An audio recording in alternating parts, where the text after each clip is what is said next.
అండి భీమవరం సరదాలకు స్వాగతం. మరి చూస్తుండగానే రోజులని ఇట్టే గడిచిపోయి 3వ నెల వచ్చేసిందండోయ్. మరి 3వ నెల వచ్చిందంటే మరి సార్లు బొడ్డోని తీసుకుని అత్తారింటికి వెళ్ళాలి కదండి. బొడ్డోడంటే ఎప్పుడైనా రెడీగానే ఉంటాడండి. మరి సార్లు రెడీ చేసుకోవాలి కదండి.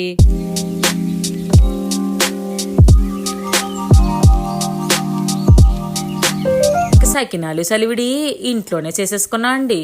మరి సలివిడి తయారు చేసుకునే విధానం చూసేద్దాం రండి. సలివిడి తయారు చేయడానికి ఒక రోజు ముందే 20 కేజీలు బియ్యం తీసుకోండి.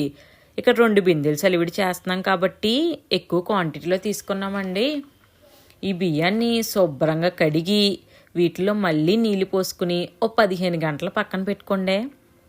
15 గంటల తర్వాత ఈ నానబెట్టిన బియ్యాన్ని మళ్ళీ శుభ్రంగా కడుక్కుని ఒక పలసటి క్లాత్ మీద 10 నిమిషాలు ఆరబెట్టి వదిలేయండి. ఇప్పుడు తడి బియ్యాన్ని మిల్లికి పంపించి మెత్తగా ఆడించుకోండి.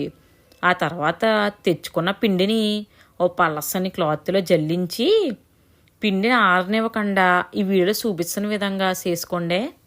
ముందుగా పొయ్యి వెలిగించుకుని దాని మీద ఓ 25 కేజీలు సరిపడా పెద్ద గిన్నె తీసుకుని దాంట్లో 10 లీటర్లు నీళ్ళు పోసుకోండి.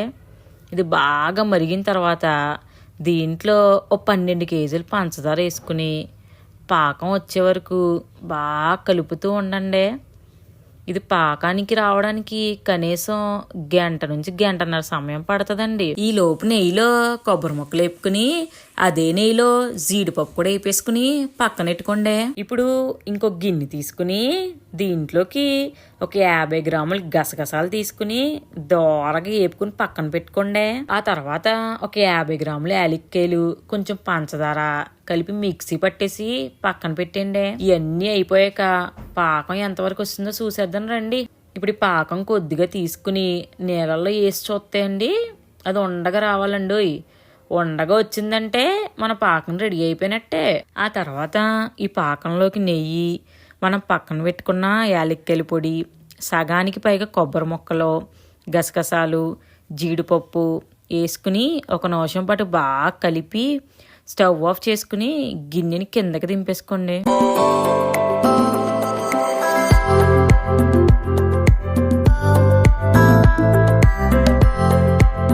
ఇప్పుడే అసలైన పని అంతా మొదలవుతుందండోయ్. ఇప్పుడు ఈ పాకంలోకి వీడియోలో చూపిస్తున్నట్టుగా కొద్దిగా పిండిని వేసుకుంటూ బాగా కలుపుతూ ఉండాలండి. ఇది కలిపేటప్పుడు పూర్వం నల్లబీములు వంటలు చేసేవారంట, విన్నారా ఎప్పుడైనా? ఆ రేంజ్లో కలుపుతూ ఉండాలండోయ్. ఈ కలిపేటప్పుడు చేతులు బాగా నొప్పులు వస్తాయండి. కానీ సలివిడి బాగా రావాలంటే తప్పదు కదండి.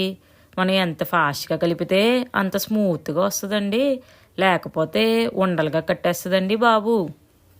ఇప్పుడు ఈ సలివిడి స్మూత్గా వచ్చేసిన తర్వాత ఒక స్టీల్ బిందె కానీ గిన్నె కానీ తీసుకుని దాంట్లో కొంచెం నెయ్యి వేసుకుని చుట్టూ రాసేసుకోండి.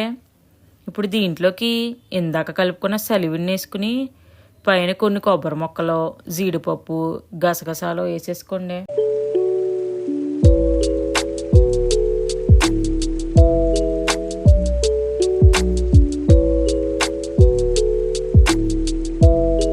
అంతేనండి, మన సలివిడి రెడీ అయిపోయిందండి. ఇంక ఈ సలివిడి మిగతా సార్లు అట్టుకుని మానవాడి కోసం పరితపిస్తున్న మా అత్తగారింటికి మర్నాడు ఉదయాన్నే బొడ్డోని తీసుకెళ్ళిపోయానండి.